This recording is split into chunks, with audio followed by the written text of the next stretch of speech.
Hey there, ladies and gentlemen. If you enjoy trick-taking games, but you want to add a little something, this is a phenomenal game. This is Skull King. It's a game that's been popular for a little while, I believe. Really, really cool game. This is by Grandpa Beck, so they have also made Cover Your Assets, Cover Your Kingdom, and a couple of other games that are fairly popular as well. And so I just wanted to talk through this one because this is a game I really, really enjoyed. Now, jumping right on into it, if you have played Rook Up and Down the Ladder or Up and Down the River, those are very similar games, but this adds a little bit. So that's a touch of what you're getting yourself into. Now let's dive on into what you get here. You have the booklet right there that explains the rules really pretty easily. Scoring is one of the things you might take a little bit of time on. I played a couple of times and we haven't even scored yet, just wanting to get the feel for the game and that kind of stuff. And then something that's really, really nice is you have a handful of cards here. You've got two cards. You've got one that shows advanced rules, bonus points, what all those cards do. So this is an important side of the card you're going to want to use. You're going to want to figure out, what cards beat what, that kind of thing. And then pirate abilities. Now you can choose to play with however much of this you want. I would recommend the first game. Don't worry about anything except this side of this card, which is just what all of those do. Then you can add in bonus points, you can add in advanced rules, you can add in pirate abilities once you get a handle for the game.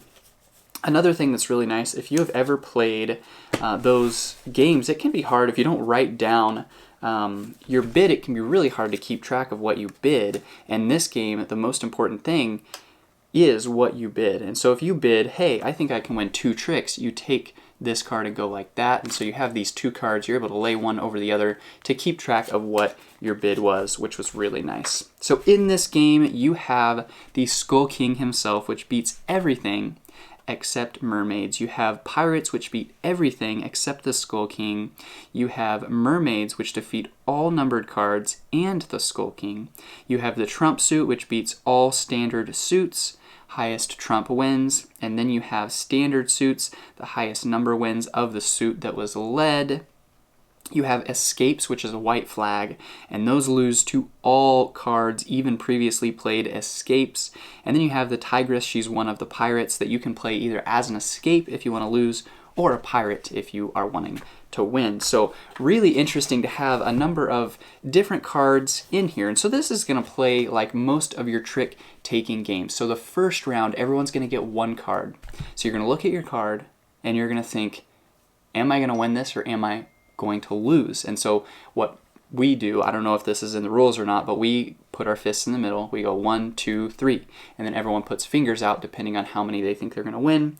Then you take these cards and you go ahead and keep track of it like that. And then you play the round. So the first round goes by really quick. It's 1 card, so 1 trick. And if you win, if you get your bid correctly, even if you bid 0 and get 0, you still get points. So that's the nice thing about this is you're not trying to win, you're just trying to get your bid correctly. So that is the main thing that's important, and I love that aspect. It just shifts it from trying to win as many tricks as possible. You're trying to get your bid correct. Even if you bid 0, you're just trying to lose every single one, and you can still end up on top, which is a really neat aspect of it.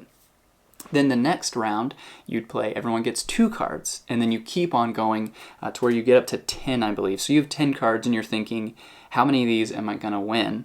How many of these can I lose? Maybe I'm going to try and get as few as possible, that kind of a thing. So really, really fun game. Really, really interesting. I really enjoy it. I love what they've done with this because I've loved Rook Up and Down the Ladder and other games like that. But it's awesome to have a handful of cards that really, really mix it up quite a bit more from those other games. So hopefully that gives you guys just a touch and a taste. Here's a little look at these cards right here just to give you a touch of the artwork of some of them. But really a nice game. Looks really, really pretty. These cards are quality. All of it I really, really enjoy. I mean, even looking on the inside of the box, it's a map right there. Just a really cool Fun theme, fun game, easy to dive into, and then easy to add a little bit more once you get a feel for how it's played. So hopefully that gives you guys just a touch and a taste of Skull King, what this game is, what it does, and why it may or may not be right for you. Thanks.